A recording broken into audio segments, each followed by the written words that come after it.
bud. Your airplane looks spectacular. Does it? You like that, don't you? Too bad we can't get on it and get the hell out of here, James. Get the hell out of New Jersey, right?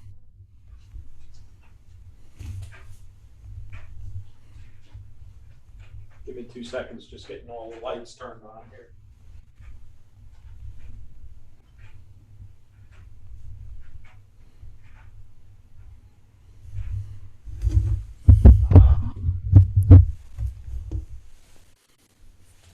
Where were you last night?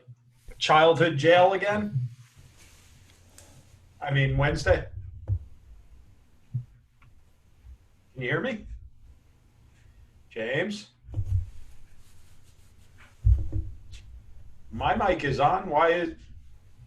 Yeah, it is. I'm telling you, my mic is on. It's your side.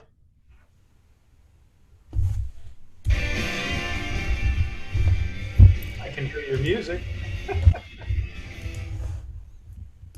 you hear me? I can now. I was jamming on Spotify doing PPP, PPP. Yay. What's happening, man? Where were you Wednesday night? You know, I got to tell you, I had a crazy day. About 7 meetings starting at 7 o'clock in the morning.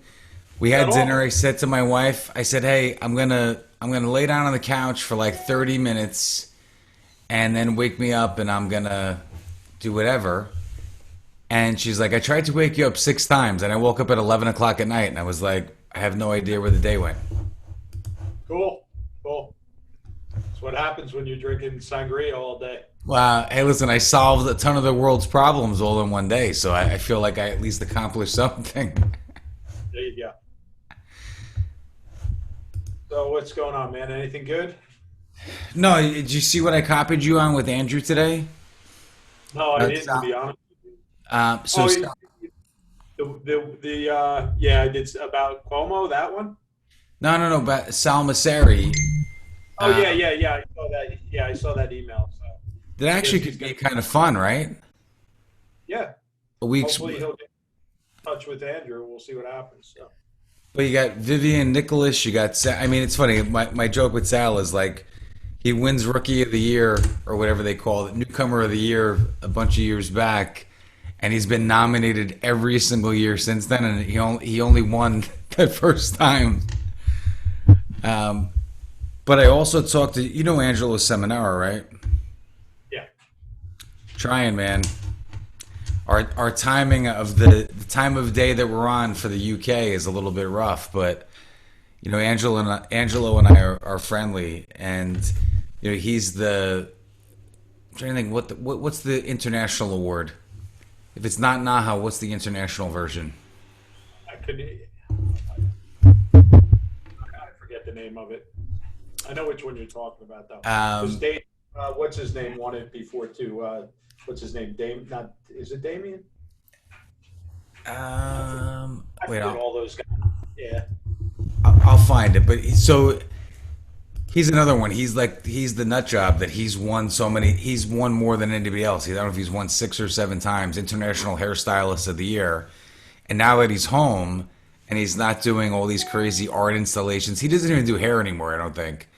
So he was on the Davines call, and I was like, "Hey, dude, let's do something." He's like, "You got my number? Call me." And I'm like, "Wait a minute, that's like a pretty." Listen, Nahas are great.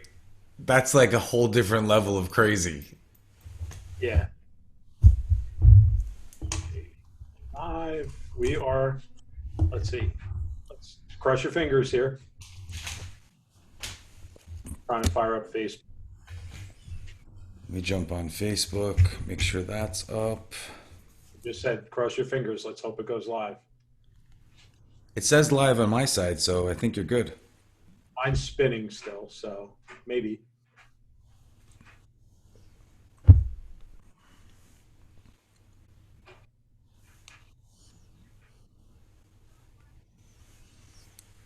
Oh, you're up, my friend. There it goes. It just went live. Cool. Cool. All righty. Here. Oh, you're All right, that's good. If you get on Facebook, we'll be all set. It's snowing like hell out in Ohio, in Pennsylvania right now. My father just texted me a picture. It looks like a blizzard. You're down the shore, right? Yeah, I'm in Belmar. This fucking weather today sucks. Yeah, a little bit. I know Somebody- April showers. You know, I know they say April showers. No, skip the snow showers, though, right? Not in May. Hey, listen, man, we've done Earth Day events for 8 years, and I got to be honest with you. If 4 out of the 8 had like 90-degree fantastic weather, the other 4 were absolutely horrible.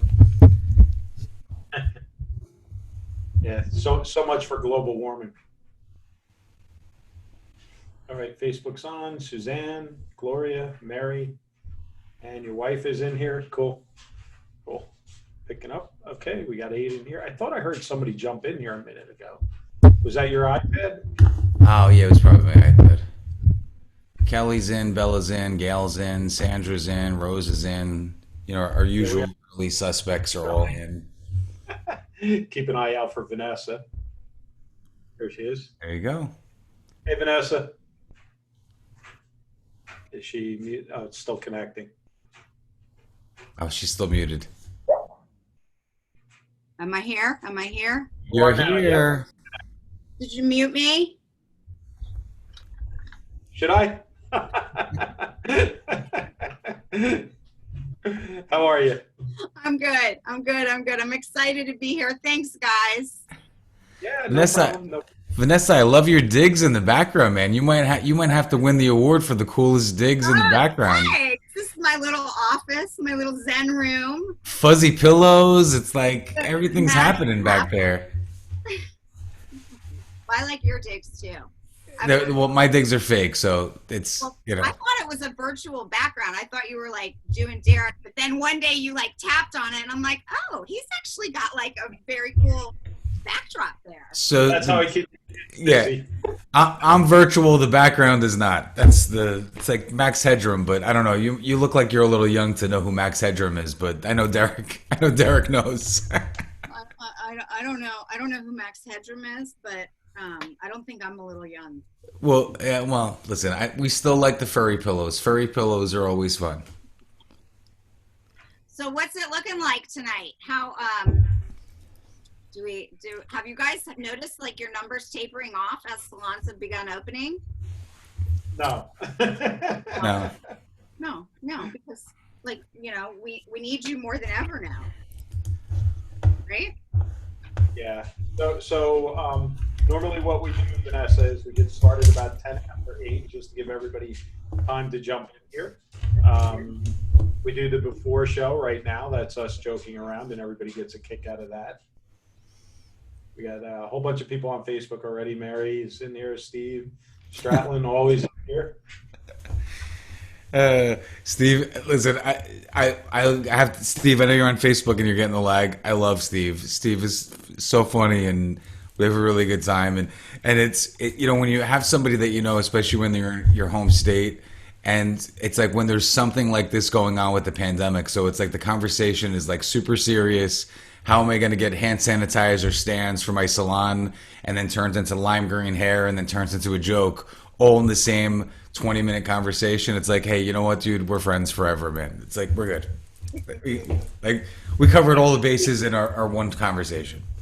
Got the Star Trek lady mannequin. Did you get a date yet, James? Yeah, we did. It's going to be January of 2021. Like the unemployment, January 2020. Did you see that on the news conference? Yeah. The lady with, yeah, I got my approval, but it says January 2040. Andrew, I like that kerchief around there, my friend. Hi, Andrew. He's muted, but you look like you're gonna rob the local watering hole in the Western. Yeah, I mean this just came back from a walk. Held up a bank. Listen, Vanessa. Where are you guys? New York City for me. Okay. I'm in. Right I'm in the in. middle of the hot zone there. And I'm in the sixth borough of New York City in New Jersey in the north, and Derek is screwing around down by the shore. Where are you, Vanessa? Oh, look at that. We're all East Coasters. I'm in the DC area. Everyone's in the DC area. Will you clean up that swamp, please? Yep. Gino lives about maybe 35 minutes from me, and Nikki is about the same. We're kind of, all So today, yeah. So you're talking on a very special day. what? I mean, Because we got our opening today. well, that and like a hairdresser down in Texas is like the center of the universe. Yeah. Yeah. You Crazy. see, now I feel bad for Barbara because between Nikki and Iva and you and Tracy, you guys are all like very close to poor Gino's house. And, Gino likes to get on TV and do these fun things, but Barbara really runs the show. So God forbid you guys get in front of the lawn with signs. Poor Barbara's going to have to be the one that's going to hose you guys down to get you out. Do you live near Gino? I mean, I live. Gino's out in the country. okay, He's in Percival, right. one of the Virginia Villes. I'm a little more suburban. I'm a little closer to Washington. Where are you? I'm in Reston, Virginia. Reston, Virginia. Sure. And my salon is in Herndon, Virginia. Okay. So we're kind of in the heart of the Washington Technology Corridor here, Uh-huh. all that. Hey, James, nice to have you back this evening. Hey, listen, great to see you as always, my friend. He was sleeping like Rip Van Winkle. Did you fall asleep? I told Derek before you're on, I had a long Wednesday, 7 o'clock in the morning with the accountant on the PPP. And I said to my wife, we had dinner with the kids, and in this homeschooling hump day is the worst day. My sixth grader, 16-page math test on dittos, write ditto paper. I said, I'm going to sit down on the couch. I'm going to rest for like 30 minutes, wake me up. She's like, I woke up, it was like 9:45, and I said, what the She goes, I tried to wake you up like 6 times, and you told me don't worry about it. I'll just do it later, and whatever answers. And I said, wow, that's a long day. It was a beautiful, Derek and I are going to be sending this around via email to everyone. There was a beautiful editorial in the New York Post written by a hairdresser. Oh, I saw you posted that today. Right, I posted it, but we're going to send it to everyone. It James, turn your mic down just a hair. was really amazing. So I guess our profession is in the limelight. People need us. Do you, like, after all your years, Andrew, do you think it was only just a matter of time? Well, we really have to get back in action here. Well, they have to get back in action, but at this point, too, I hope that clients and politicians start to realize what we add to the economy, right? Locally, you figure even something as easy as lunch, when you're a small salon with 10 hairstylists that order lunch daily, whatever that income is that adds to that local restaurant or, Sure. The gas station and things you support. And then ultimately, listen, I know everybody wants to feel good and have their haircuts, and, that's why we're all in these businesses. But, reality of it is, hey, you need to make sure that you're all of a sudden you realize, wow, they're actually an important ingredient. Because Amazon, Yeah. Amazon will never be able to do a haircut. I don't care what Bezos and Elon Musk and Bill Gates can all get together and they could come up with a drone that has 17 arms. They will never be able to replicate the relationship and provide that quality haircut for that person ever. Probably the only industry, right? Kind of looking at it, yeah.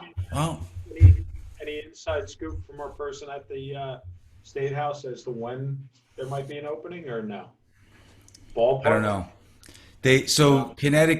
Connecticut released a date 2 days ago for June 29th, So my fear for our people in the extended tri-state area, which is now the quad state area, means that especially in northern New Jersey and New York City, we're probably looking at July at this point.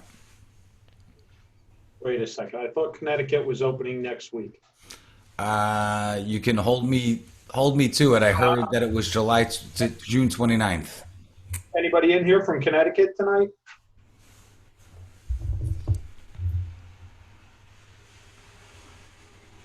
Yeah, so that's what Steve. Wait, hang on. Somebody was saying, Mallory, our friend Mal, who's in Jersey, was saying something. So the Connecticut guideline, if I'm right about it, was the hair salons were tied directly to the daycare and the summer camps, because they know obviously 80% of hairstylists are women and all that stuff. So I don't know. But if anybody's from Connecticut, we'd love to hear from you. Are they back? Connecticut's going back next week too, right? Yeah, that's what I thought. I heard the 29th of June for hair salons, but I could be wrong, because I'm usually wrong. I'm completely comfortable in that position. Go back to sleep, James. Take a nap, man. June 29th is, No, they're opening next week. Yeah. BT in Connecticut's going next week. yeah. I'm looking on the Facebook side to see. I don't know where I heard that. I just jumped on Google. They're opening next week. Did you spell Connecticut right? It's a hard Yeah, one I to spell. BT instead of Connect to Cut. Andrew, I knew you would totally get that joke.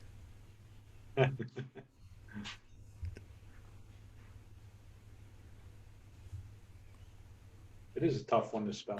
Did you guys see what I posted about South Carolina with the woman doing nails in garages while they're under closure, and then she walked home and got eaten by an alligator? Oh, did you see that? Yeah, that's crazy, isn't it? That sounds like a Florida story. Ronnie King, a friend of ours who's been part of this before, that was his joke. He's like, that sounds like a Florida story, but So what's the moral of that story? well, I just said if you're not afraid of the virus, maybe you should still at least watch out for alligators. But That's a terrible story. I mean, that is horrible. No, it's done from Tiger That King. is, that's nasty. that is, boy, whoa. Worst part is her friends were standing there watching it happen. And No, they threw her a rope instead of jumping in to help her. no. Yeah, Listen, yeah. You gotta read the story. I am a firm believer that if an animal can eat you, they should be able to speak the same language. So if it's a tiger, if it's an alligator, they should be able to walk up to you. Just like, listen, if it was a mugger, they would say, stick them up, I want your money. If it's an alligator, they should be able to say, like, listen, no offense, I like what you're wearing. I like your leopard skin and your furry pillows, Vanessa, but I'm going to eat you because that's what alligators do. Just give me a heads up. Just a little conversation before you devour my whole body. I like get it. Where like alligators are fast. That's one thing. They're really speedy. So, if you don't have Kiowa Island is surrounded by gator swamps, just like Paris Island. That's why recruits don't get off of Marine Depot, because it's surrounded by the swamp. If you want to swim, go ahead and try it. Oh my Anyway, gosh. so everybody's laughing. So are we about ready here, gang? Vanessa, you about ready? Yeah, I'm ready. Let me just Okay. share my. What number are we on now? 34, right? 34. 3-4. You guys must be tired. No. It's We're been gonna a lot. I mean, I'm so impressed. Not me. I had like 5 days of rest. I'm great. we're gonna amp it up this month. You are? Yeah, we have, because Naha's coming, right, James? There's not going to Yeah. be a Naha. And so we're talking about creating Naha Week. I love it. I think that would be really. Listen, we had talked about it, Vanessa, that we know. I mean, granted, when you have this many famous hairstylists that have been part of something like this, you know, they've all been contenders or have won or whatever the case is. But how cool would that be? Because I have a feeling the Nahas are not going to happen this year. What do you think, Andrew? Oh, When's it supposed to be? July? July, I don't know if it's July 20th or 30th, but It's a stretch, Maybe virtually. but it'd be cool. Pre-Naha, you know, Naha warm up, and we get all these. It'd be fun. Hey guys, let's get the show on the road. all right. So you guys Share my Vanessa, screen. It's in January.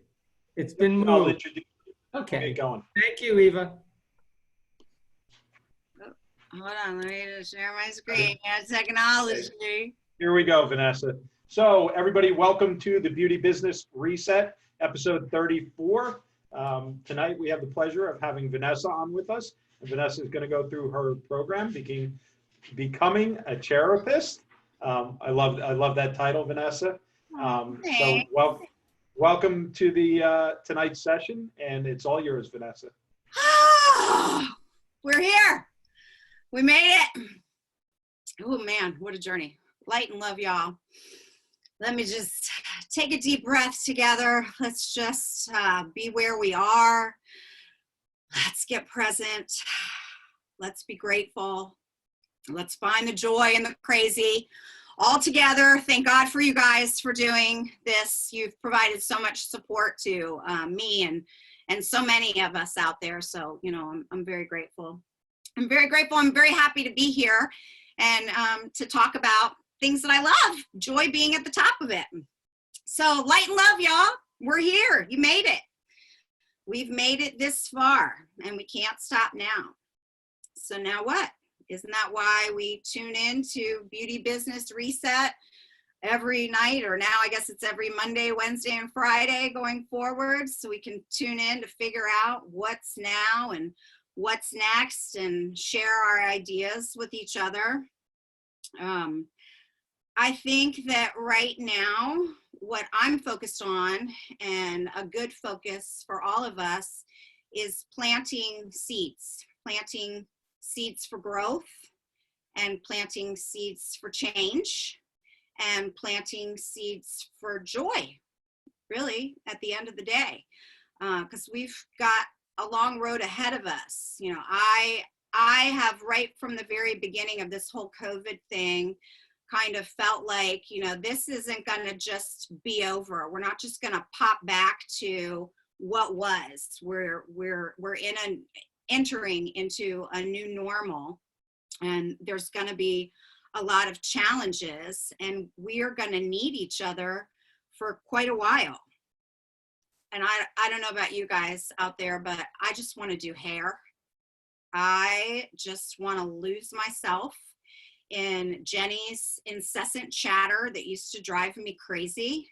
I cannot wait for the stress of running behind to be my stress, and not the stress of trying to navigate where am I running to and who am I running with and when is the freaking race going to start, because that just kind of seems to be, you know, the cycle that we're all living in right now.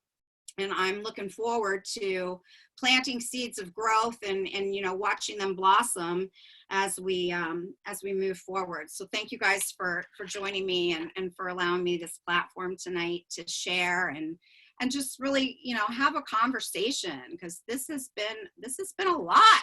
This has been a lot. Never in my life would I have imagined that, you know, I'd be trying to navigate a business and a team of individuals and myself and my family through such craziness. Love more than just the hair. Love being behind the chair. I celebrated my 28th year behind the chair this year. And, you know, that was very exciting. Thank you. That was very exciting for me. This industry has blessed me in so many ways. I know a lot of people that are with us tonight feel the same way. What a beautiful industry we are, and the many blessings that we've all received by being a part of it.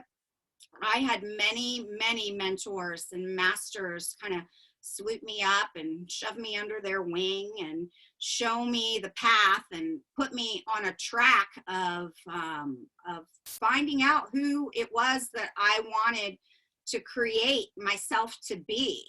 And, you know, that in turn has kind of led me down the path of helping other people, other young people, other people in our industry, figuring out who it is that they want to be. And at the end of the day, you know, what we do with people and with our hands and our craft is really magic. And we are truly blessed. We've got to remember that that although we are a business, we are in the business of people, and we make people look and we make people feel good. So, Hey, Vanessa, can you give us a baseline in terms of how big your salon is, how many employees? And I know you mentioned having kids and all that stuff, which, you know, I have too many kids up in this place, so I don't care. If you have one, you have a half of one, it doesn't matter. You have 17 cats, it's all the same shit in my opinion, but give us a baseline of where you're starting from salon-wise. all right. So pre-COVID, we had a team of 25, and, you know, fingers crossed, all our team will return, whether they return initially next week when we start back, or they begin to filter in. You know, that's a whole other challenge we can talk about. But we have a team of 25. I've had Maud with my two partners, Celeste and Tina, for 16 years. And when we opened, you know, we kind of just set out on our own, just because we wanted to create our own environment. And in my young mind of, you know, hairdressing mind, and not the business person that I've grown into, you know, I wanted to be able to control the music and the temperature.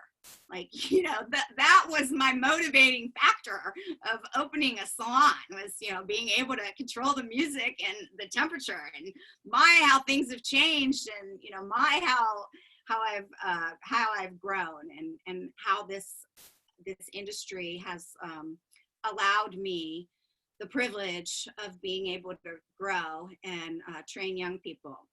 So I'm in Virginia. I'm in the Washington area, but on the Virginia side. And in Virginia, we have the opportunity to apprentice.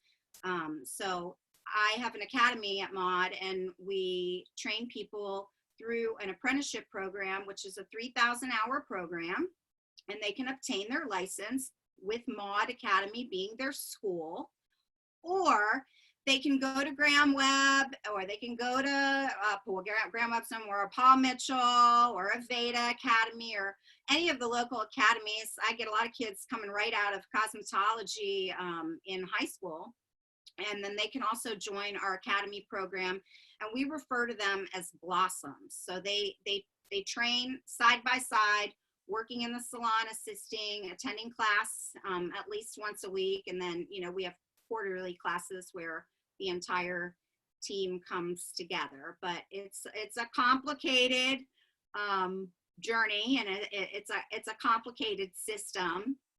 But successfully, you know, we've done this now for 16 years, and I've learned a lot, and I'm continuing to learn, and I'm continuing to, you know, grow and change and develop it as we go along. And I'm sure this whole situation is going to bring with it more growth and change.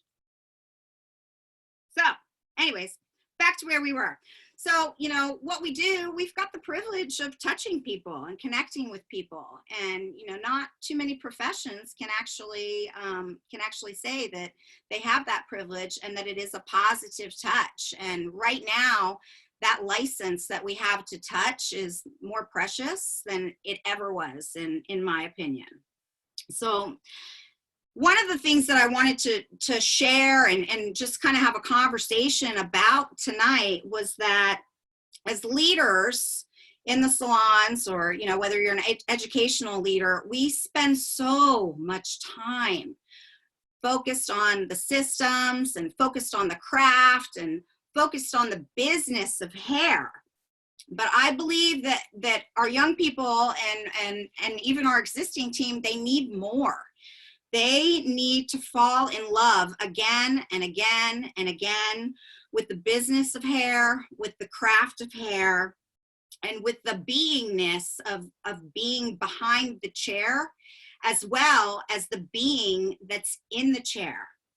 And when that happens, when we fall in love with our presence behind the chair, as well as the guest that is sitting in the chair, the being, that's when the magic happens. That's how we create lifelong beauty, folks. That's how you retire from the business of beauty. So as leaders, we need to encourage that, human connection and that energetic kind of flow and creating that good vibrations of making people not only look good, but making them feel good while they're with us. Because what I do know that I wish somebody would have told me when I was 20 years old and I started in this industry is it's not really about the hair. The hair is a given. The hair needs to be good. It's really about how we make them feel and how we internalize the way that we've made them feel and then turn around and give and give and give again. So we've got to set them up with all of the tools that they need to be successful, not just their craft and the business, the personal development skills and the ability to connect with their guests as well. I freaking love us right now. Like, I am having the biggest love affair with the beauty industry right now. Let me have a sip of my wine. I'm having the biggest love affair with the beauty industry right now. Like the way that we've all clung together and rised up, and we're sharing our knowledge and our ideas. I mean, every day somebody is sharing with me their COVID comeback strategy or something, some idea that they're doing throughout this whole process. And, it's very humbling.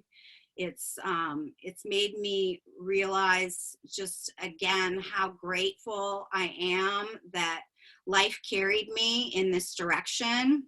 And that, I'm not alone in this. I have a whole gang of a tribe of us out there, and we're wounded. We are wounded. We are on bended knee. But I believe that, we're going to rise together out of this. And kisses, kisses, kisses to all my beauty magic makers out there. I just love you so much. I've got so much love. And this whole experience has been so strange and so bewildering and so beautiful as well. And, as we have been forced to sit, we have found community with each other. You guys have, created this fantastic platform. The amount of education that is going on social media that's free is insanity to me. It's beautiful. It's just beautiful insanity. And one thing I do know is that us magic making beauty people, we know how to love. We know how to love. We know how to share love, and we're not afraid to share that love with each other. And even though we might be wounded warriors and we're sitting on that bended knee, some of us are rising, and some of us are right behind those folks that have already risen. And while we're rising, I think that it's really important that we remember what's led us here. There is a sickness out there, and that license that we have to touch is truly precious, and it is something that we can't take for granted. Never in my career have I ever really thought about, I'm gonna get this person sick, or sometimes I might be like, this person might get me sick, but these are all new experiences, and they're going to create challenges for our team and for those of us who are still practicing with guests. So we got to remember that we have that license to touch, and that there is a good chance that when we go to lay our hands on a guest, that this might just be the first touch that they've received in a long time. And that is, it's kind of astounding. And when I think about the responsibility of not only keeping my guests safe and keeping my team safe and keeping myself safe and being that positive touch for my guests, it's exciting, and it's also very. Hey Vanessa, did you read that? And I know you're doing a fantastic job in your flow. Is that written down? Because if it's written down, can you just say that one more time?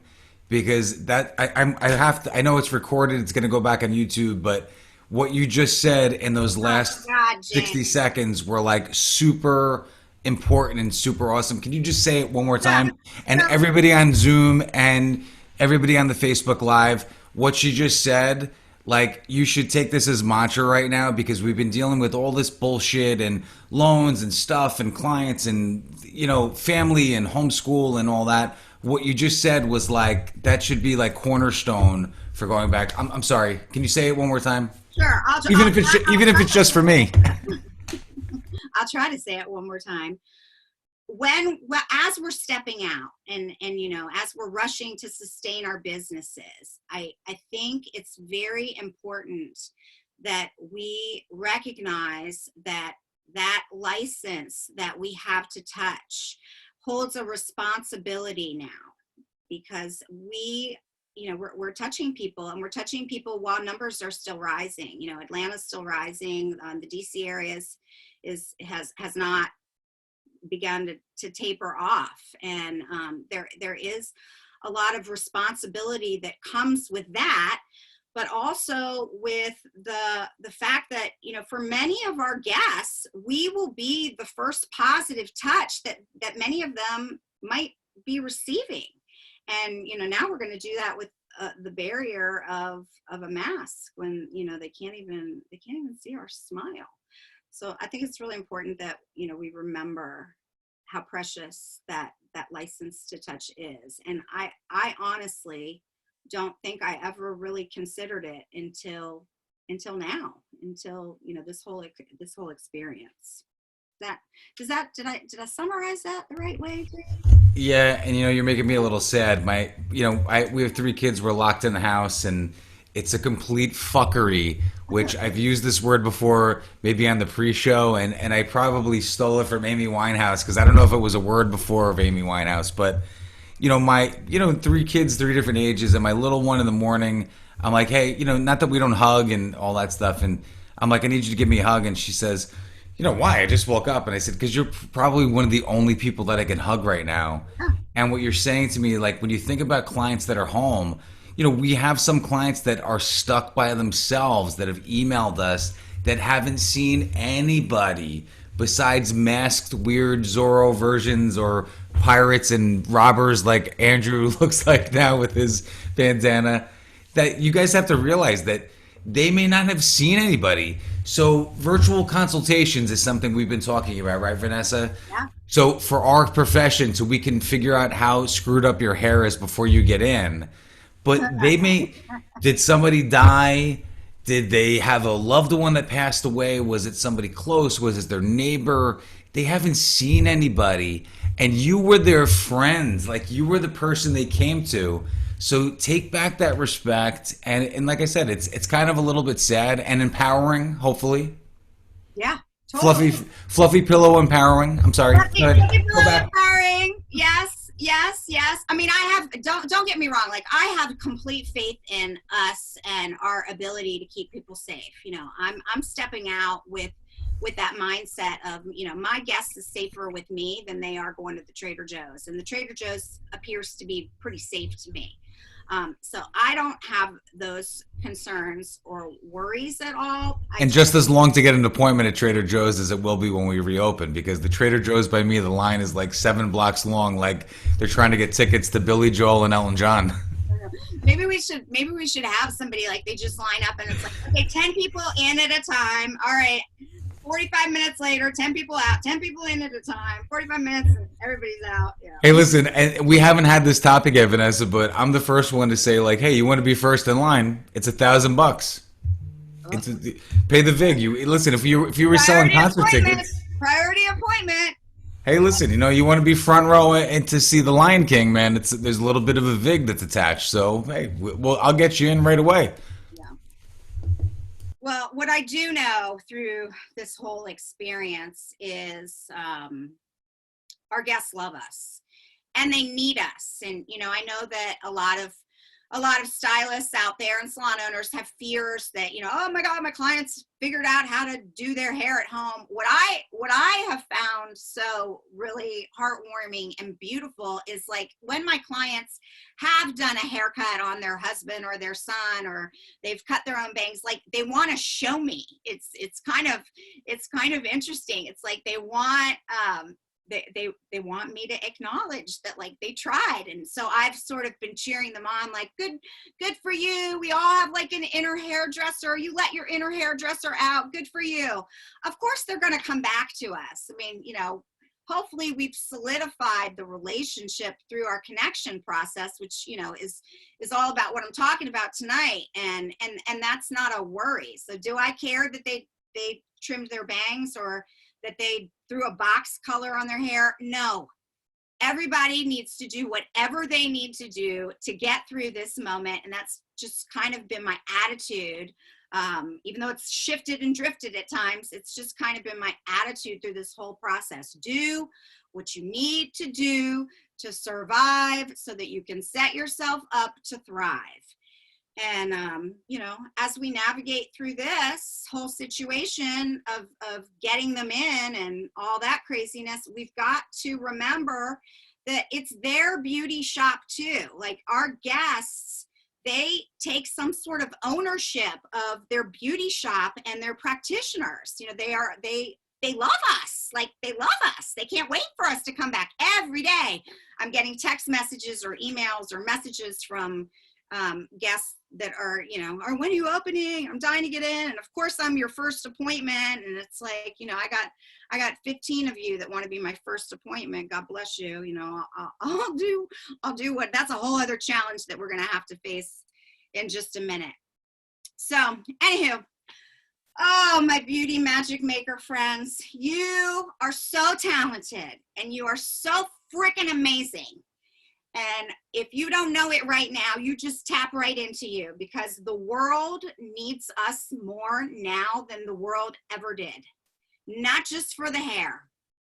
So don't forget that. It is just not about the hair. The world needs us because we are a consistent force for them. We are a consistent force of light and positivity and magic.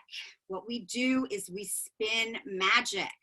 We are artists and we are creatives and we are misfits and free thinkers and seekers and hustlers, and we're like the coolest and we're rock stars. And that kind of adoration that our clients have for us is very exciting, and it's very humbling. And I think that coming back from all of this, we are going to be valued and appreciated more than we ever were before. We're not at all going to be disposable in our guests' lives, but we've got to adapt. And like I'm used to teaching in a classroom filled with people and being able to move around and touch them. And, I teach energy and connection. And, this is like a whole new forum. And when I get back into the salon, my whole new forum is going to have to change. And it might have to change again because I don't really know what it's going to be. But I do know that I'm flexible. And I do know that I have a team of creatives that are willing to be flexible with me. And I do know that I have a support system of my community and guests that love us. And, so, while you guys have these last few days for those of you who are getting ready to step out there, just, take a minute just to acknowledge what it is that we do for people. And it's not just about making them look good. It's so much more than that. It's so much more about making them feel good. So what is a therapist? I believe that my purpose is to be a day maker and a joy weaver. And I do this by practicing what I call therapy. And I practice this behind the chair. And I try to practice this in my life. And notice that I said the word practice because I am a master at none of this. But it is a practice. It's that being in that positive zone. It's that raising that vibration so that it's contagious. You know, I want to leave people when they leave my chair, not only looking better, but I want them to feel better than they did when they walked in. And at the end of the day, you know, that's really what it's all about when you are in the service industry, when you're serving people.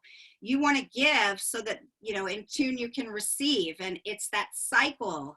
And that's what creates that soul food. And, you know, while we're practicing the staying in good vibes, a good portion of that is just remaining in that space of gratitude. You know, I'm grateful for the guests. I'm grateful for the skills that I have. I'm grateful for the salon that I work in. I'm grateful for the community that I'm embedded in. I'm grateful that, you know, every 30, 45 minutes, I can create this piece of art, and that is over. And then I can move on to like the next project or the next piece of art. Not many professions can say that they do that.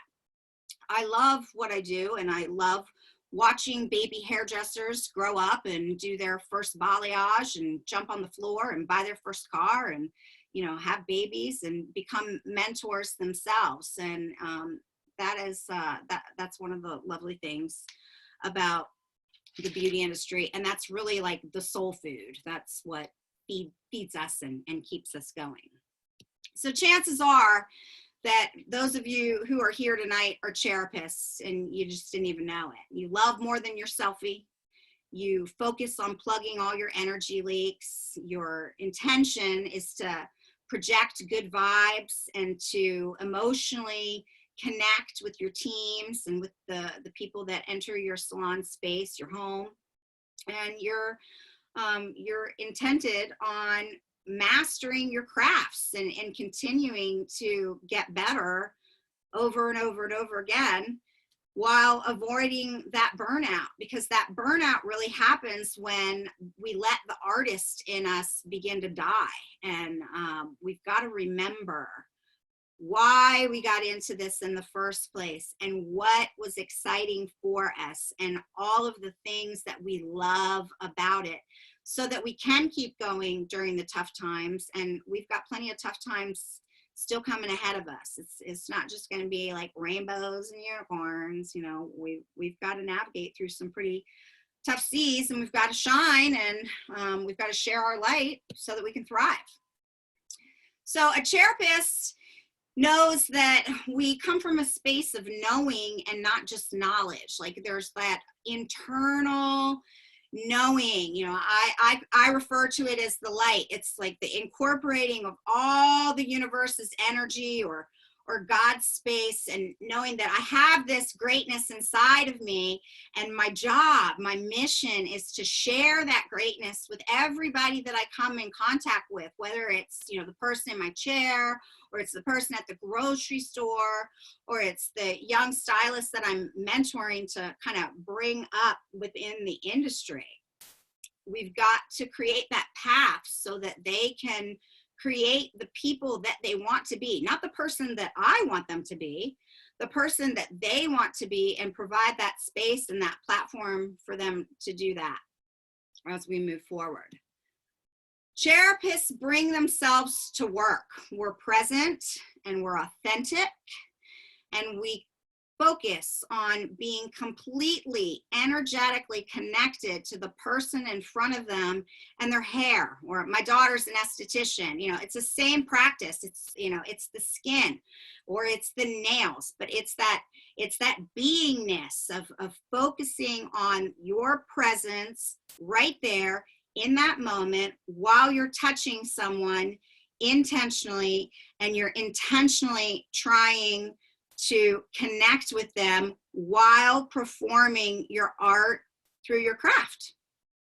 and it's a really beautiful thing. And I think that this is an area where a lot of young people aren't receiving the development that they need, because we spend so much time focusing on the craft of hair, nail, skin, and on the business, the numbers, and understanding the bookings and building your books and so forth. And when we can shift the focus onto self-development and connection and community and gratitude, everybody vibrates a lot higher, and the professional growth usually follows. At least that's been my own experience. So right now, I'd like everybody to light the chat box up. Let's spin some magic. What is it that you do that makes your guest experience awesome? Let's hear it. Jeff, has anybody got anything to say out there? Yeah, guys. So there's a little bit of a lag with Facebook and Zoom, Vanessa. So, guys, light it up. Let's know. Let's find out what you guys are doing that makes your guest experience awesome. But Vanessa, while we're waiting for some answers, you have a very holistic approach to what you talk about. Yeah. I'm trying to see your background with your fluffy pillows. If I see some very tarot card like. You're obsessed with my fluffy pillows. Yes, I have tarot cards. I have oracle cards. I've got the crystals. I've got all that stuff. I keep the crystals in my drawer. I smudge my station. I wipe my mirror. I do all the witchy magic stuff. Yes. Which I figured you were going to say. And I know we've had a lot of conversations about protective equipment and all kinds of craziness, but we've always saged our space, and we like to light incense, which are a lot of those things are things you're not going to be able to do right now. With everything going on with COVID, but because you're so in tune to that space, I just adopt a lot of philosophies in that space. Yeah. What are some things that you can do to kind of channel that energy while we're waiting for everybody to be really slow with responding to the great question you had? What are some things you could do to channel the energy besides worrying about ozone generators and UV, and give us some stuff?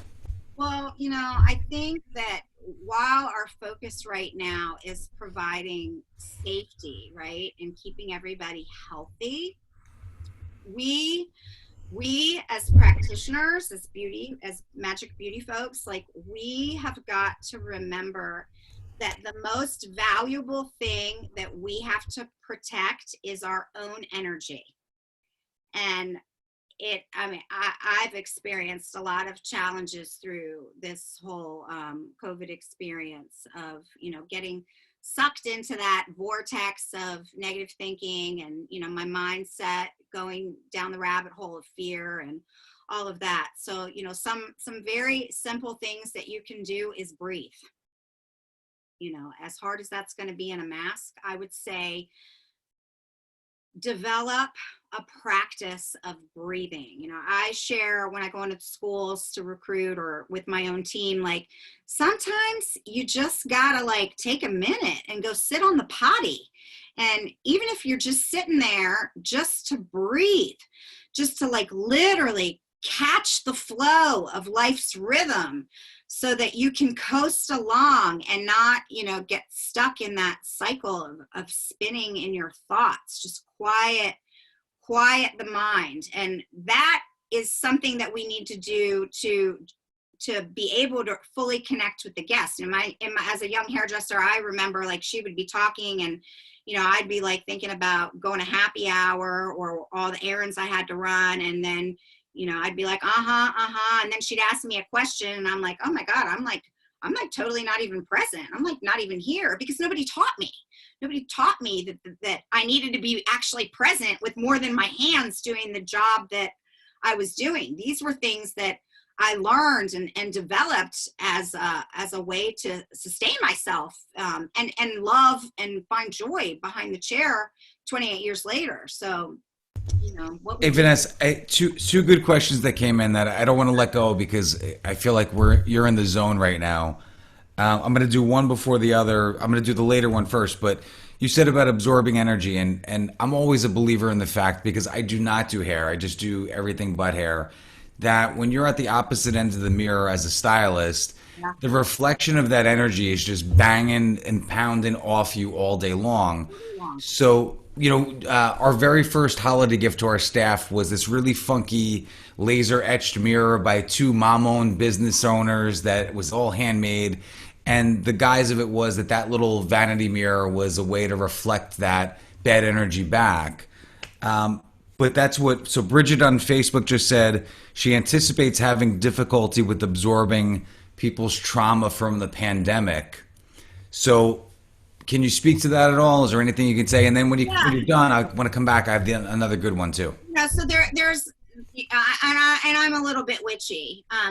There's all kinds of things that we can do to protect our own energy, and that's what I mean. Like while we're focused so much on safety, I would say first things first, guys. Those of you who are still working with guests and touching people, you've got to center. You've got to breathe, and you've got to imagine. I imagine like grounding from my feet into the ground, literally, and then kind of a circle of white light that spirals around me, and my hands being able to expel that energy to the person that I am touching. And that's just kind of a fun little weird thing that I do. There are stones, there you can keep stones, you can get smudge spray, and a lot of it is just believing in the magic that what I'm doing with intention is going to create that protective layer for myself from my guests, because we in normal times can be shook by what we're experiencing with the guest, and over years we learn to protect ourselves more, but now we've got a whole layer of things that we've got to protect ourselves from, because clients are going to be traumatized. I'm traumatized. I'm freaking traumatized by all of this. I mean, are you guys? Like, this shit is crazy. Well, and they are. So two other questions that came through Facebook, Vanessa. So Lisa was saying that I'm having a hard time losing, the services, right? Coffee, magazines, because that's what she thought was a value add and how she took care of people. And you're bringing up points that you probably shouldn't, because that absorption of energy and all the other stuff, you have to take care of you. And I know that a lot of owners that are on, because obviously you're in Salon Owner Mastermind, we've been so focused on everything between PPP loans and EIDLs and employees being laid off and unemployment that, I feel like maybe tomorrow might be the grounding day, man. You might have started a new holiday. Woo. Take your shoes off, walk around in the backyard. Like grounding day. Like, I mean, we all for real need a grounding day, because the planes beneath us, like the planet is constantly shifting, and it's really hard to keep up with the shifts and the change. At least I've found it that way. But back to the guest experience, usually when I ask this question in a forum, and it's like, oh, well, we serve wine, or oh, we have the best magazines, or oh, our capes are really nice, or it's the fluffer. It's the fluffer, and not to knock the fluffer. Listen, the fluffer is not a qualified word to be on a call. This is a PG-13. It doesn't have the same meaning of what you're saying with your fluffy pillows. Okay, we're just letting you know. It really boils down to your connection with your guest and your ability to serve your craft properly through giving them and working together with them to achieve whatever the look is. It doesn't matter what the look is. I mean, I've got clients. I'm sure all of you guys have clients. Like the hair, it's a good hair. Is it NAHA award-winning hair? No, it's ordinary, great hair, good quality hair. But that's not what they come to me. Yeah, look at that. That's not what they come to me for. They come to me because they know that I love them. They come to me because I'm allowing them the space to download and process their lives while I hold their head in my hands. That is a gift. That is like a very special thing and a privilege that we as beauty magic people are able to do. And With a very sharp instrument, I may add. well, yeah, and with a very sharp instrument. All right, so you freaking survived. Now you've got to thrive. You're here right now. Right now, you guys are all tuned in, and I'm here to tell you, fuck fear. Fuck it. It's going to lie to you again and again and again, and you've just got to shove it away. You've got to shove it away, and you've got to love it away. You've got to love that fear so that we can push beyond that fear.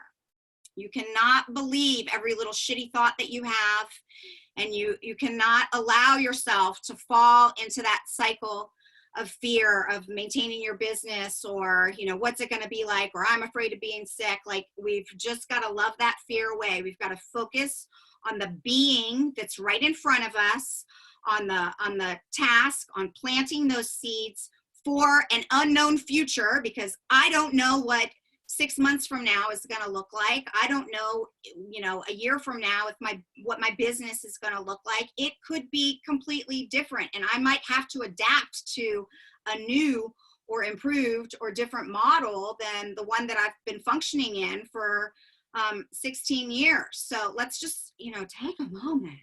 Like, we made it this far, guys. You know, we've made it here.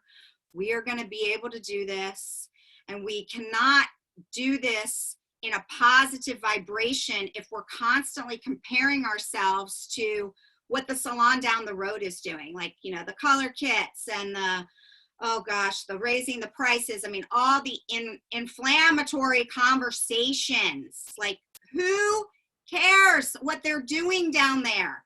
You focus on planting your seeds for your growth of your guests and your team, and setting them up into a position to thrive without distracting yourself with the noise of what everybody else is doing. Somebody had said that we're all in the same storm, but we're all in different boats. I mean, that came like full force to me. You know, I have friends that got the PPP and friends that didn't get the PPP, and I've got independents, and, you know, my daughter owns a spa in Atlanta, and she just celebrated her first birthday in February, and then like 3 weeks later was closed.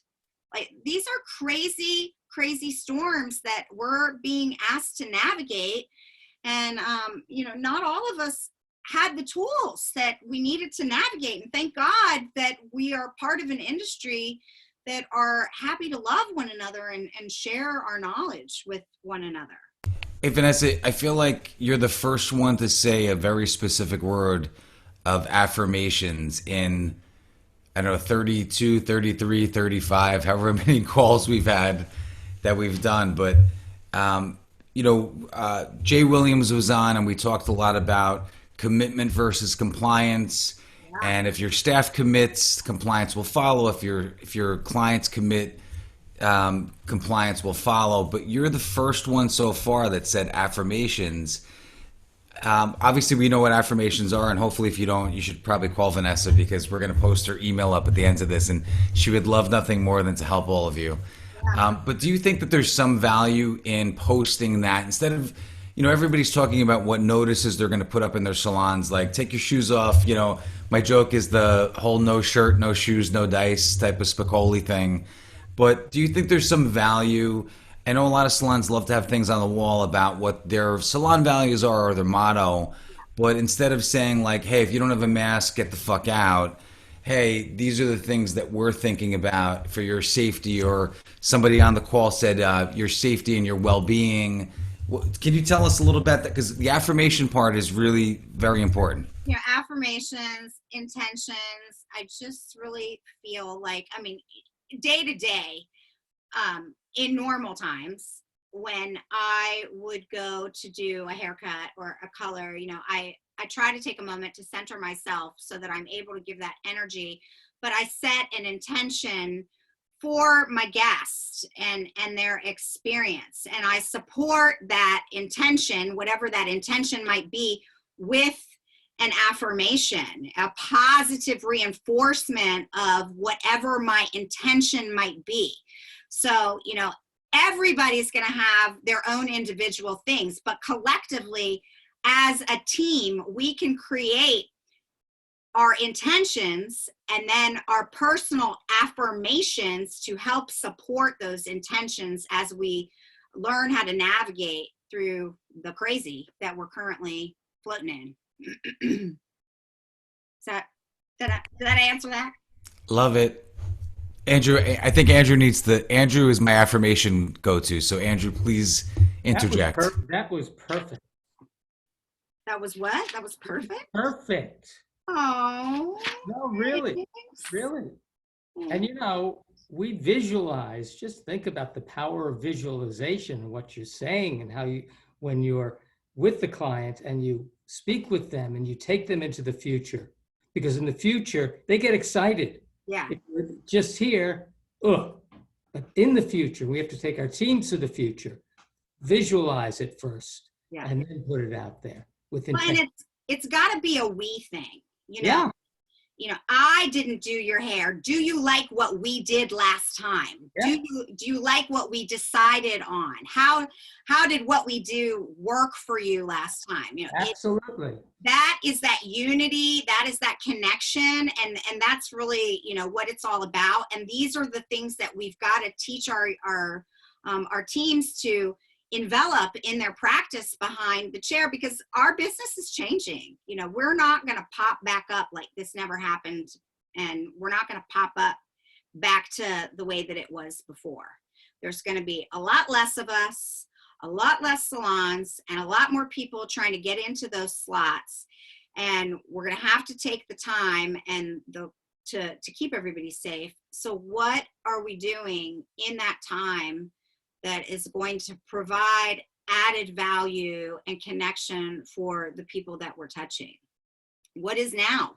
And how are we going to get excited about what is now?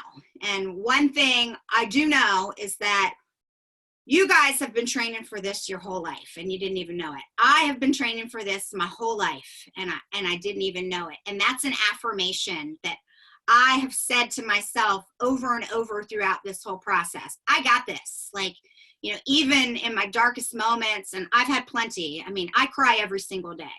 And I'm a crier anyways. I'm like a happy crier.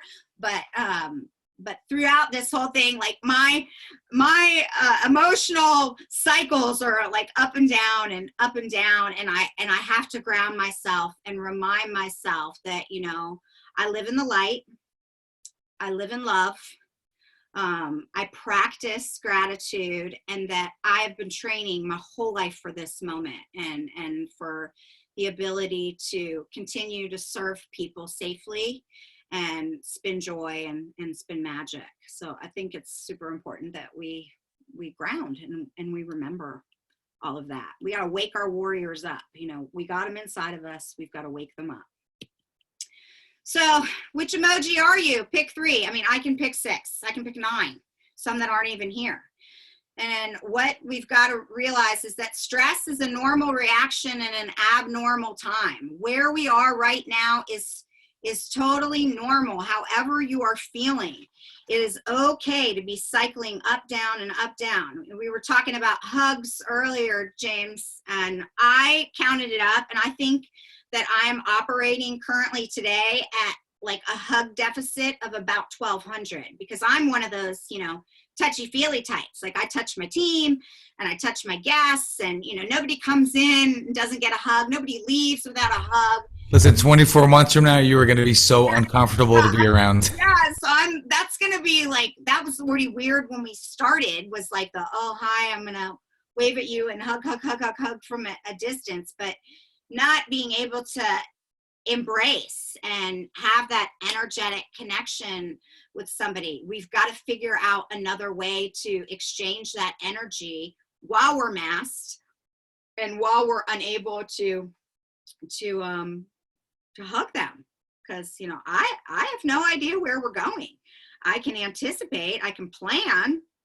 I don't even really know, you know, when we're going. We got the go ahead today for the 15th, but what does that look like? Like, is it going to be a stampede? Is it going to be a trickle? I don't really even know what to expect, because throughout this whole process, we've been planning things without all the information, and we're making decisions while we're under emotional distress, which is like, therapy 101. Don't make decisions during emotional distress. And we have no choice. We've got to make a decision and correct. My partner Celeste says that all the time. Make a decision and pivot. Make a decision and correct. That's kind of, all we've got to do right now is be fluid, allow whatever rises up for you to rise up, and then shift that lens, change it from fear and shift it back into love. And, the quickest way that I can get there is by grounding and breathing and gratitude, just like quickly 5 things that I'm grateful for. I'm grateful for my house, and I'm grateful for my dogs, and I'm grateful for my health, and I'm grateful for nature, whatever it may be. Just like snap yourself back into that space, because you'll travel down the rabbit hole otherwise. And a lot of us are grieving. I recognized that my personal process through all of this has really been a lot of grief. Like, I am grieving what was, and learning to accept that what was no more. I've got to let that go, because if I'm still holding on to what was and trying to pull things back, I'm not in the energetic flow of life. I've got to let it go, and I've got to begin to embrace what is. And that's all stress is we're not accepting that present moment that we're in and what is right now. And what is right now is kind of crazy. So, be here, acknowledge your feelings.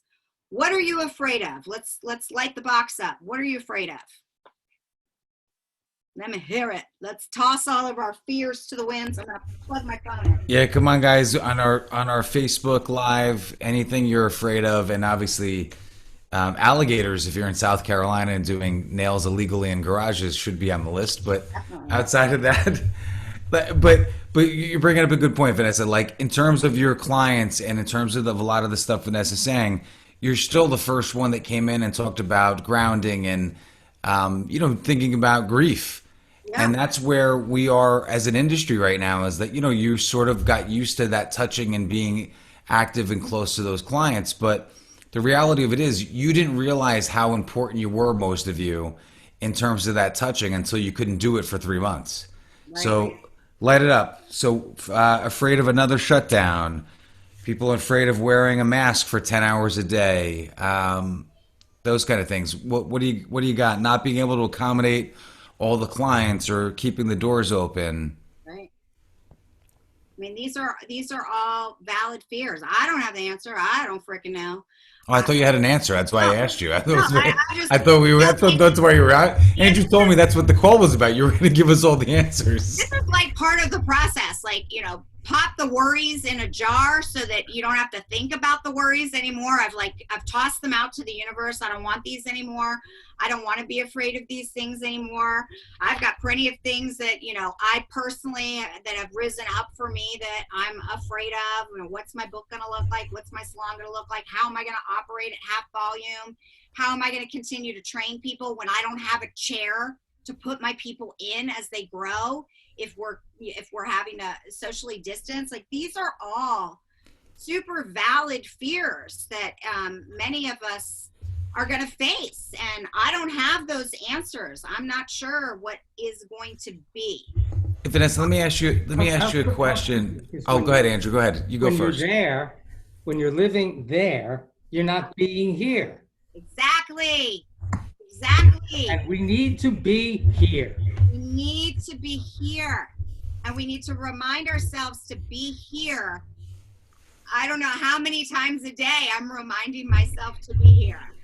Look, Vanessa, let me ask you this. So as a team of coaches and things that we've been doing collectively overall, I'm sure all of us would have been advocates for monthly staff meetings, quarterly meetings, daily meetings, huddles, and all those things. What do you think the value is now as an owner? So, you as an owner that had all the responsibility of all this stuff, and you've gone through all the stages of alcoholism at this point, right? Then I'm glad you're up to grief, because I haven't gotten there yet. So I'm waiting. Hopefully hopefully tomorrow. But as you've gone through all these stages of everything that you're going through, how important do you think the value is to kind of retake those meetings? So owners that wanted to always have the meeting and say, this is what we have as a promotion, this is this, but with the affirmation side of being able to get the team together and say, hey, team, we can do this. By the way, your pants are too short. You need to wear lipstick. Go wash your hands. Like whatever things you need to interject. But how important is that affirmation meeting in the morning? And should that be something that we change the name? I think that what we've got to do, and what we're planning on doing, is really sort of trusting and empowering our team to, it's like if you give them the space. What I've noticed in this whole thing is, like, I gave them the Google Hangout. This is how we're going to communicate. You guys keep us alive. You guys keep the connection going. You guys keep our team positive, because I currently don't have the space for that. I currently am falling the fuck apart. And, if you give them the space, they will rise up and they will enforce that positivity, and that creativity will begin to flow through them. So, one thing that I would say is we've got to create that space, and we've got to allow our team to support us through this, and bring their best selves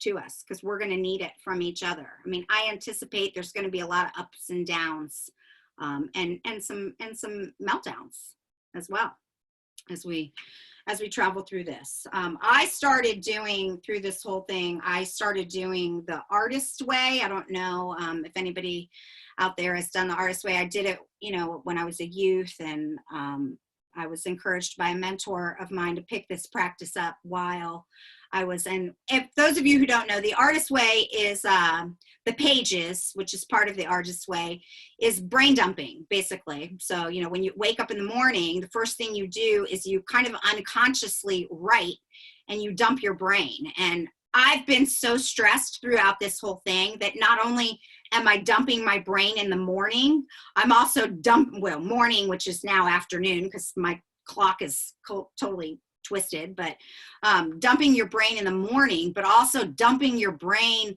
so that you can actually rest peacefully at nighttime when you lay your head on the pillow.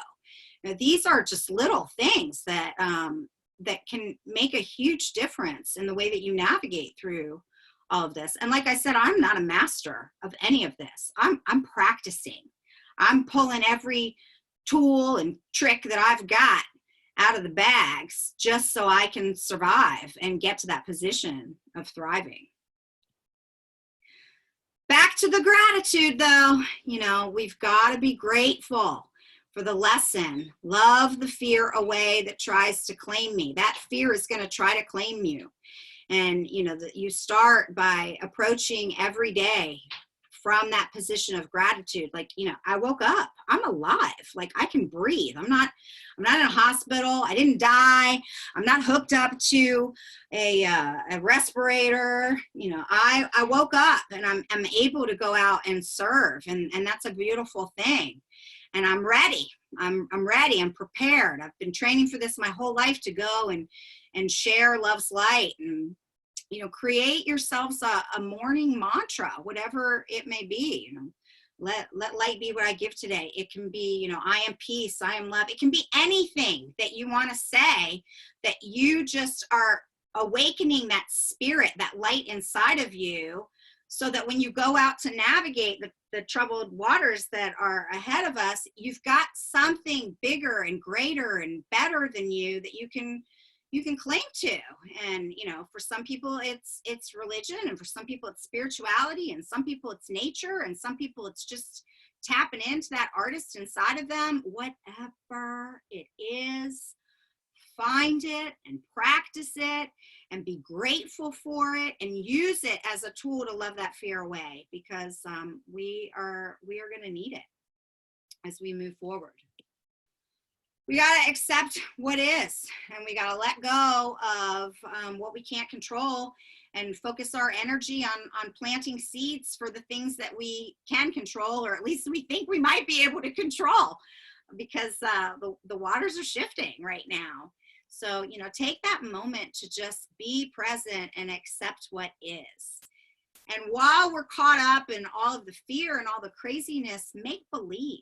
You know, at the end of the day, guys, we are magic makers. Like, we spin magic, beauty. We make people feel good and look good. That is a gift. That is a gift. That license to touch is more precious than ever. So make believe. What would you do? Now, you know, if you didn't have any fear, if you didn't have the worries of survival, what would you do? How would you reinvent who you are and how you practice behind the chair? And this is, you know, these are the conversations that we can begin to really have with our teams. What is it, you know, that quote, what would you do if you knew you could not fail?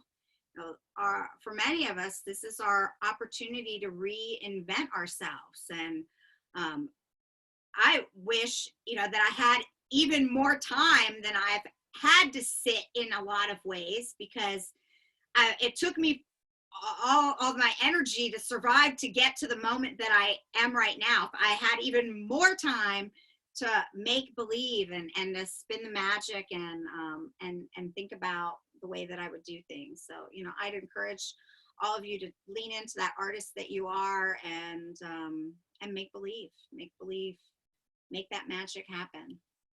So we've got to rebuild and reset. How are we for time, guys? You have 3 hours left. Okay, great. Then we'll be fine. I'll just drink my wine. So, you know, what we've got to focus our energy and our seeds and planting right now is rebuilding and resetting. This is where we can channel that energy right now. You know, we've all been working on our comeback plans, our COVID comeback plans. It sounds so crazy. But in that, you know, there's 3 areas that I'm personally focusing on. I'm focusing on myself, and I'm encouraging my staff to focus on themselves. I'm focused on my team collectively, my tribe, and keeping us strong and keeping us together and supporting one another. I'm focused on my guests and making sure that they feel comfortable and that they feel safe, and that they know that they're loved and that they are part of us, and of course our brand. So this is where we can focus. Be you to full. Embrace your largeness, guys. Embrace that light within you. Now is your chance, and you're going to need it. We are going to need every positive energy, every spark of love and light and joy that we can muster up just to go out there and risk our health to take care of people and navigate through the craziness and just the PPE. Like I wore a mask. I was in the salon all day yesterday. We're having construction. It's filled with dust, and I had a mask on, and I was like, oh my God, like this sucks. I cannot even imagine, you know, standing with a blow dryer while I've got this mask on, and then God forbid I'm gonna have to change my covering between every guest. I mean, it's a lot. It's a lot on top of what we already do and all of the things that we focus on. So what I do know is that I am not going to be able to do that, to focus my energy positively, if I don't pull it up within me and make it as powerful, make my vibration as high as I possibly can, so that shit just doesn't stick to me. You know, like, you gotta just like push that shit off. And, you know, sometimes we're gonna have to shovel shit off of each other, because the shit is gonna keep coming. We are only in the beginning of trying to figure this out and getting our vibration as high as we can be. However you get there, you know, we all have things that we do. However you get there, we've got to keep that vibrational energy within ourselves as full, as beautiful, as full as we possibly can, or we are going to make this way harder than it has to be. My daughter has a spa in Atlanta, and I went down a couple weeks into quarantining to be with her, because she had been on her own, and she was, having a moment, and I was having a moment. And so I went down and I spent 11 days. I mean, the time all just morphs together now. 10, 11 days while we planned our businesses, while she planned her comeback strategy. And, I navigated through the PPP, and I was in, some pretty dark places. I had some really tough conversations with my team and with my partners. And I was at moments feeling very hopeless and afraid, like genuinely like afraid. And in business, I've really never been afraid. I've just kind of trusted that I could make it through whatever was tossed my way. In one of my breakdown moments, my daughter, who is 28, says to me, "Things that happen aren't always setbacks. What if this is a setup?" And it was like in that very moment, that mindset shift, that mindset began to happen. And, I was like, oh my God, like, who's the parent here? Like, out of the mouth of babes, like, my kid literally snapped me back into myself. She reminded me of the light that is within me. She reminded me of my fullness, of my beautifulness, of my greatness. And we've got to do that for each other. We all need to lend that courage, and we all need to lend that support, and we all need to remind ourselves that, what if this isn't a setback? What if it is a setup? What if we're going to come out of this and the beauty industry is going to be bigger and brighter than it ever was? What if our salons are going to be bigger and brighter than they ever were? What if, our service, our level of service is going to be bigger and brighter than whatever? So, it was a life-changing and a very special moment to have with my baby girl, Sienna, who is a canary in the coal mine. Tomorrow she starts. She's in Atlanta, and the hot zone. She's in the hot zone of Atlanta. Kisses to you. My little one's Sienna too, and she's the canary in the coal mine, but she's just in my house. So she's no, listen. Sienna? My littlest one is Sienna. Oh wow, look at that. See, there you go. We have so much in common, Vanessa. We do. Fluffy pillows, and our daughters are named the same thing. I would tell all of you guys, I mean, I have tons of notes, and Andrew and I both use our little remarkables and write our fun notes that are on these little digital pads. But affirmation, navigation, imagination, besides everything else that you said that's fantastic, those three things are like in bold on my pad here.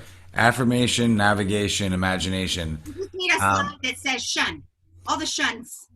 Yeah, but you have to figure like those three things, and they're not normally words that you would put together, right? If you're trying to, shine the light on what you're doing. But, reality of it is there's something I feel like a lot of salon owners are lacking right now, and those are, it was very powerful. All good. Thanks. I mean, I think I could stay on here for a couple hours. I've got so much content. I stopped talking because your slide said shut up, shut your mouth and listen. Shut up. Well, this was another lesson, like, from the mouth of babes. My daughter says, stop talking. Like, you're on the phone, you're stressed out, you just keep talking. Be quiet, be still. In stillness, you're going to be able to connect to that voice. And I am not a sit and be able to meditate. I'm a moving meditator. I'm a walking meditator. I'm a yogi. I'm a journaler. That is my meditation practice, because I'm a busybody and a busy brain. But what we're saying, we are projecting out to the universe, and that is just going to bounce right back on us. And we can't hear that light. We can't hear that God sense or whatever you call it. If we're talking, if we're projecting, we've got to learn how to get quiet so that we can fill ourselves back up with that energy that we're going to need to go out there and be warriors and fight this craziness that we're living in. So, I'd ask you, who are you talking to? What are you talking about? And who do you need to cut the cords or intentionally communicate with authentically. You know, I've got a very good girlfriend who's the negative Nelly, and like, I love her, but right now I don't have enough to give her. So I've kind of had to like send her love and light and let her know I'm dealing with me, but I don't have anything to give her right now. I need to stay full, and I need to keep it all for myself. We've got to create playtime so that we can keep our passion alive. I can do a whole class on just keeping your passion alive. But what I do know through this whole thing is in the moments where I've stuck my hands in the soil, and in the moments where I've written a blog, or, you know, I've drawn, or I've painted a wall, or I've allowed that space, that energy to release from my hands that I have trapped in me because I don't have hair as my art form, I've calmed myself. And part of keeping your passion alive is really just creating that outlet so that you can expel that energy and reinforce that positive energy back on yourself. So put your hands, if you haven't right now, put your hands in something other than hair. It doesn't matter what it is. It doesn't matter if it's beautiful. It doesn't matter if it's successful. Just that process of becoming mindless and losing yourself with your hands in something is going to instantly make you feel calmer and instantly put you back on that track of creating the you that you want to be. Your team. This is really kind of cute. So these are 3 members of the Mod Squad. The 2 ladies that are dressed up as the Tiger King are best friends, and they happen to have the same birthday. So we have a celebration committee at Mod, and the lady in the middle, that's Priya. She is our celebration committee chair. And so she threw together a team birthday party. So we all zoomed in. And when we arrived at our Zoom birthday party, these 2 were dressed up as the Tiger King. And this is what I mean. Like, if you give them the space, they're going to remind you who you are as a culture. They're going to remind you to have fun. They're going to remind you to be authentic. They're going to remind you that they live in that space of love, and that they are going to support one another when maybe, you know, you as the leader or as the owner have to shift your energy and your direction somewhere else. If you give them the space, they'll rise up. I'm so incredibly proud of my tribe, and you know, we've had our challenges for sure, and I know we're going to have more challenges, but the way that they have supported each other, that has reinforced to me that, you know, they call us the mamas, me and Celeste and Tina, that us mamas, like we've really done a good job. We've created that space for them to love one another and to support one another, and I'm super proud of that.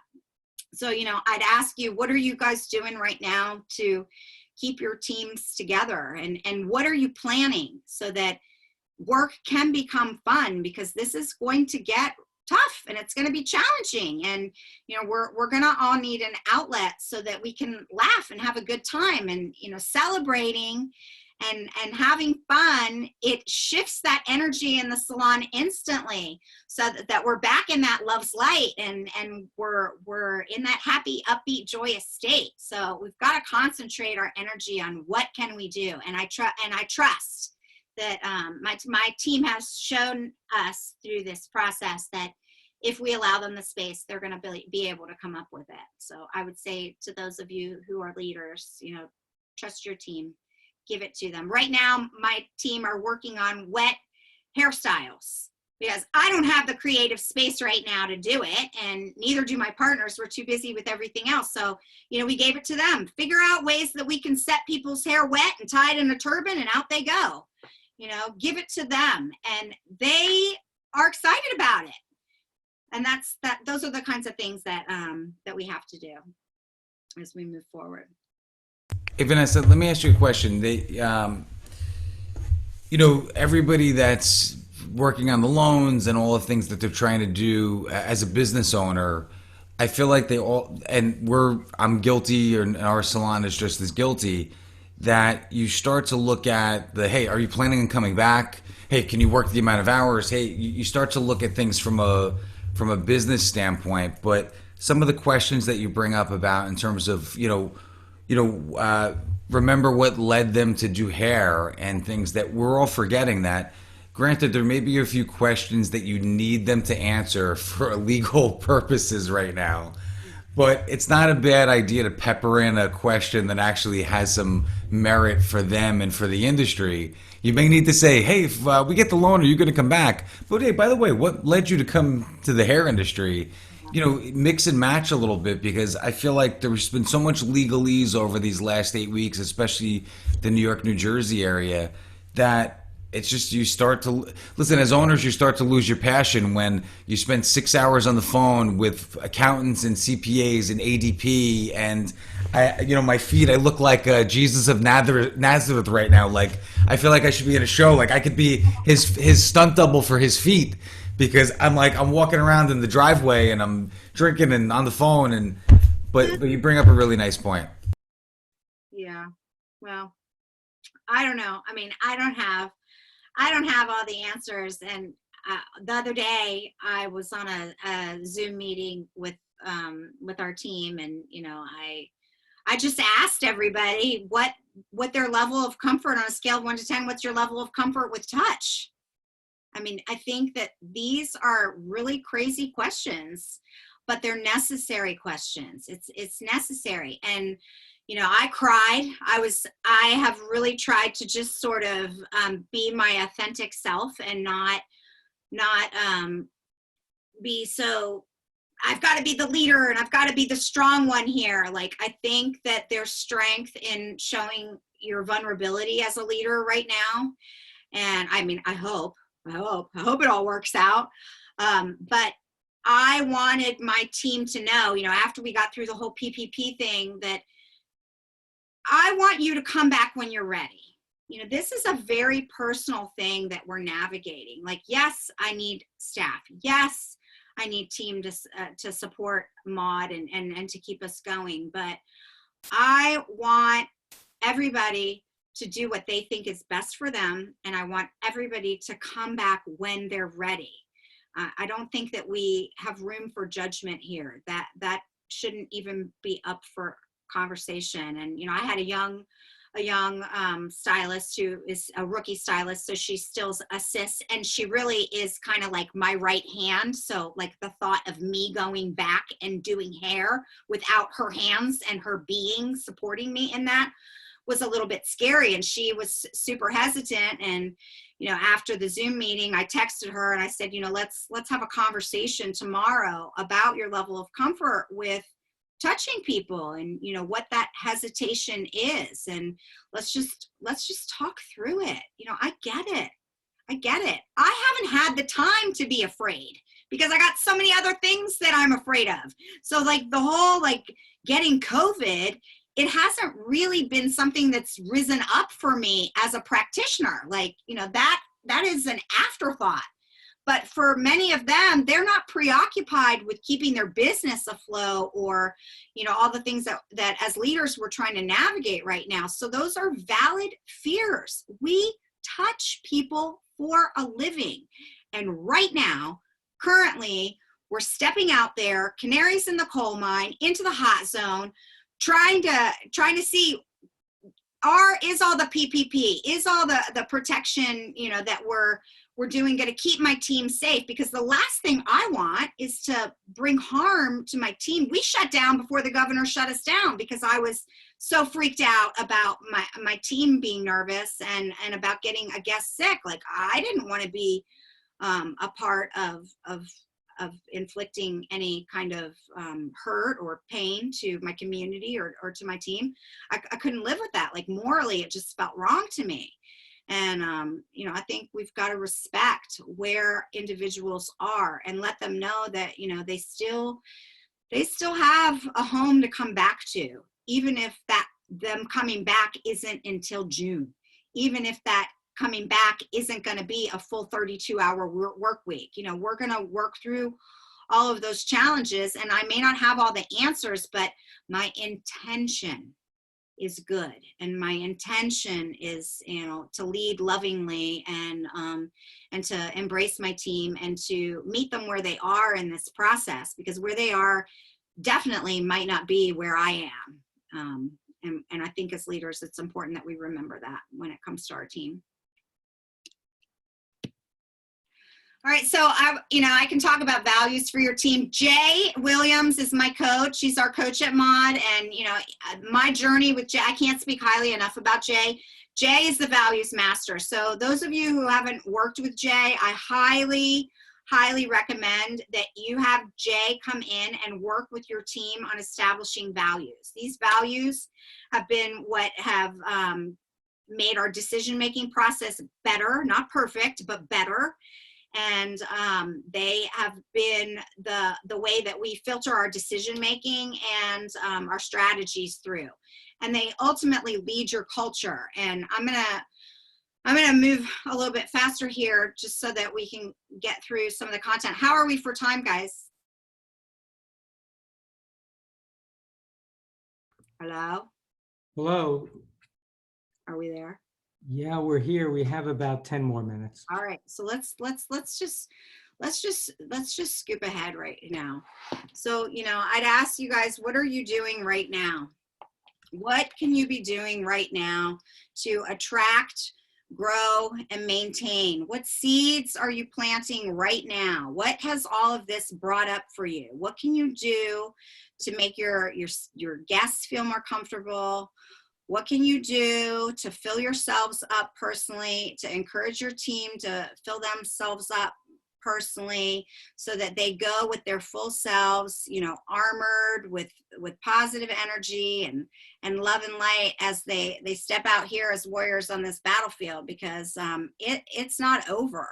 And our culture and defending our cultures in our salons and making sure that they're safe spaces where we can connect to one another and to our guests, and that they're fun.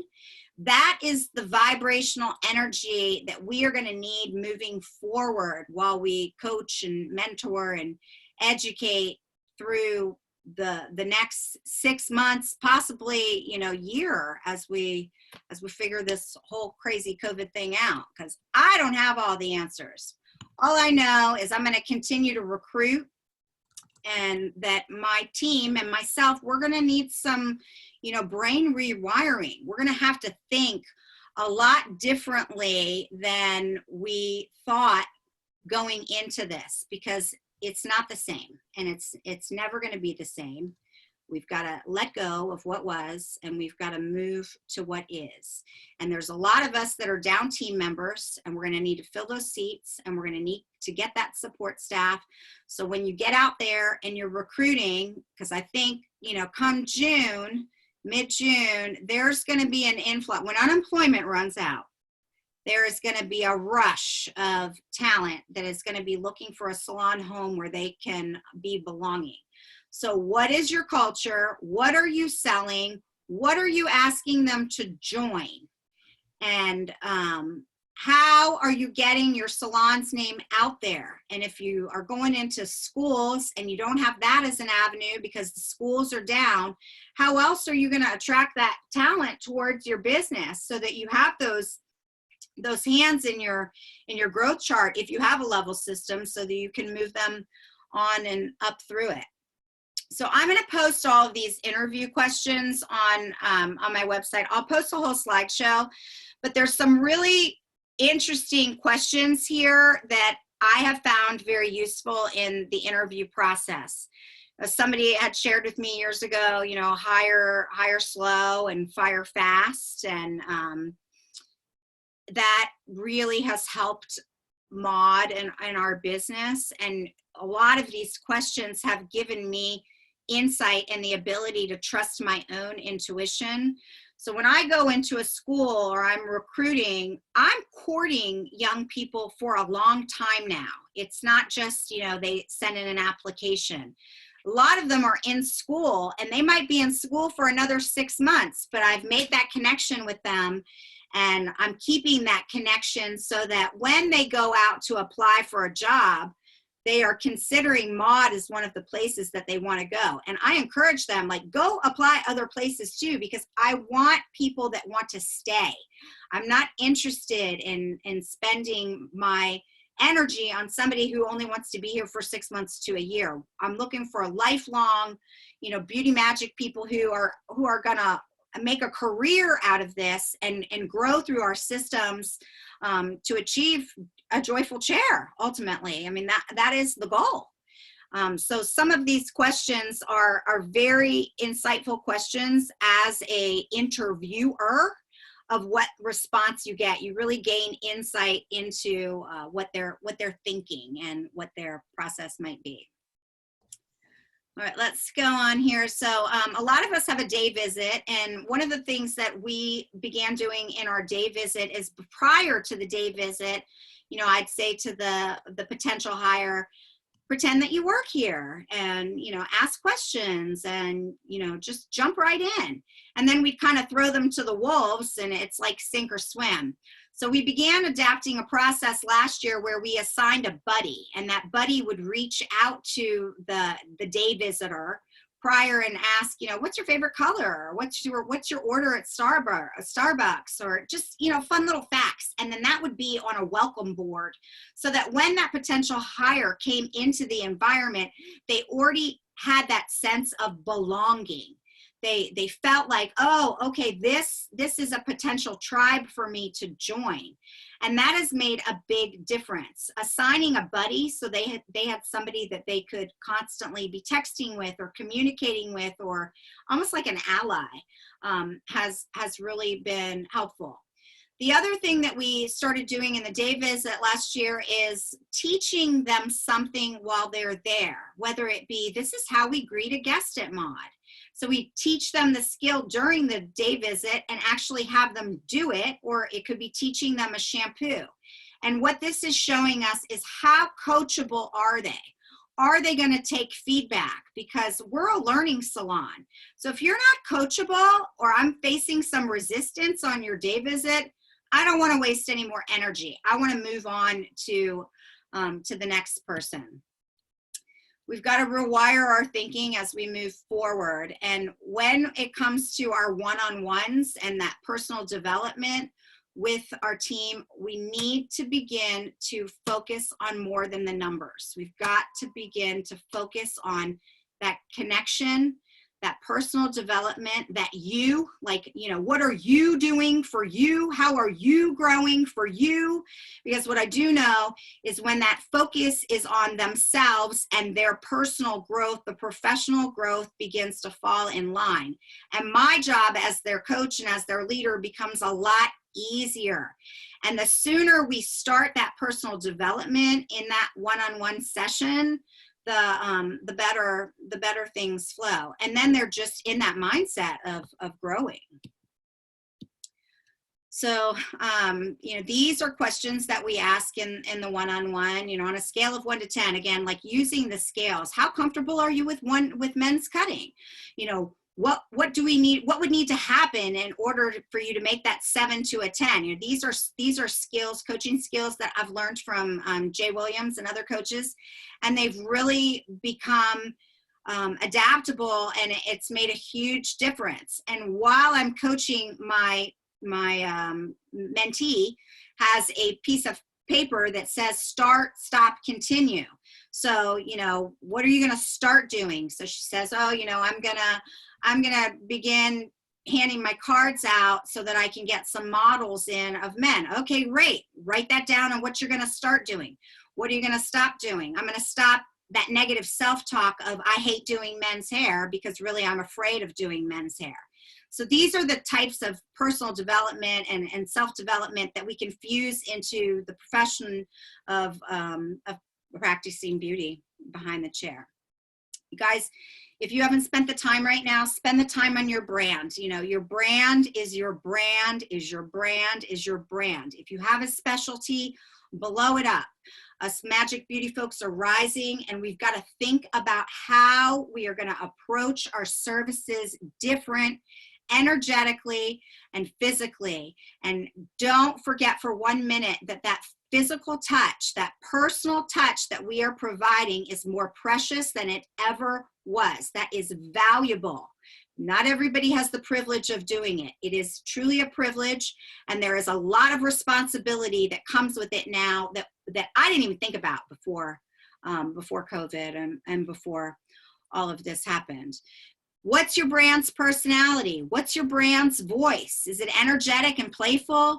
Is it serious, wise, and soothing? I mean, we all have a brand. So take this time right now before you reopen to look at your brand and establish what is your brand sound like? What is the language that your brand uses? What does it look like? What are you projecting? Because remember, you've got multiple audiences.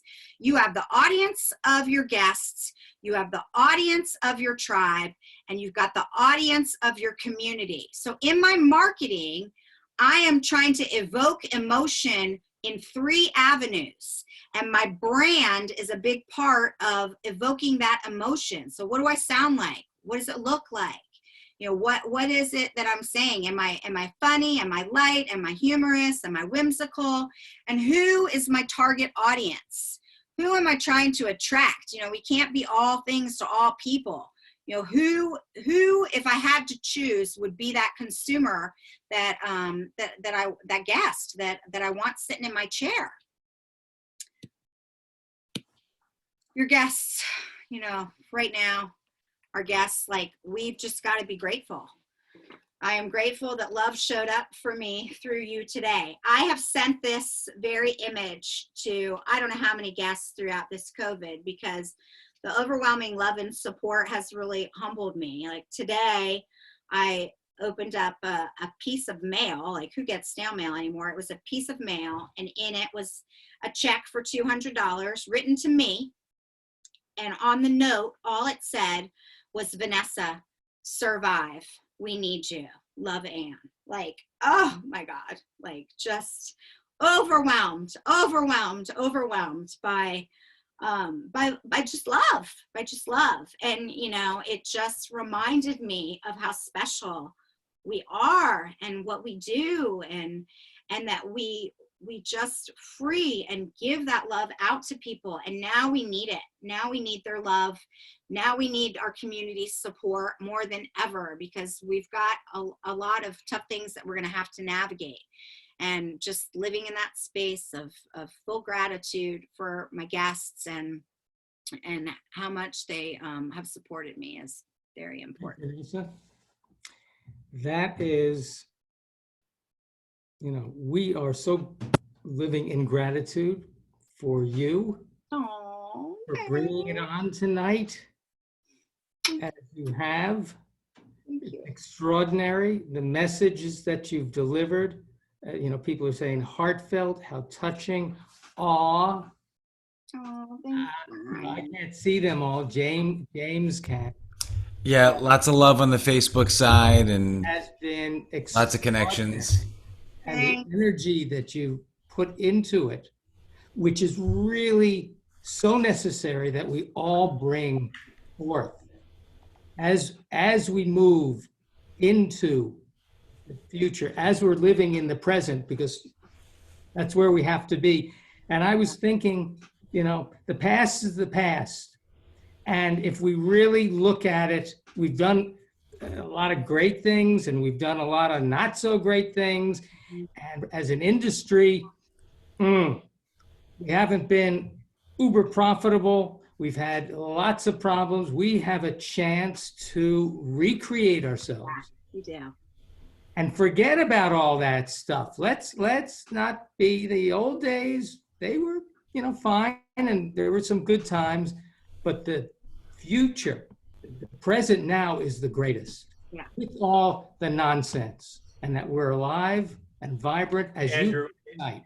it's Wayne Dyer all over, right? The past is the past. You can't change it. The present is called the present because it is a present. And the future you have no control over. So forget about it for right now. And I think that was your message, For sure. loud and clear. And thank you for delivering. Great job, Vanessa. Great job. Thank you guys. Thank you guys. Thank you guys for being a lifeline. I mean, this Beauty Business Reset has totally been a lifeline for me through this whole thing. You know, I tune in, hi friends, you know, like I feel like I know everybody in the forum. I feel like we need to like have a reunion or a union, because a lot of us have never physically met, but somehow we've managed to connect. We are connected. Yeah, And this is the way everybody should be connecting with their clients now. it is. It is. Missed opportunities. Missed opportunities. So Vanessa, do you have a slide with your contact information for do. everybody? Yeah. Perfect.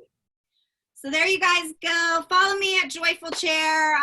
You can go to my website, joyfulchair.com. I'll get these slides up there. There's a lot of great interview questions and contact. You know, reach out to the coaches that are on this forum. Reach out to me.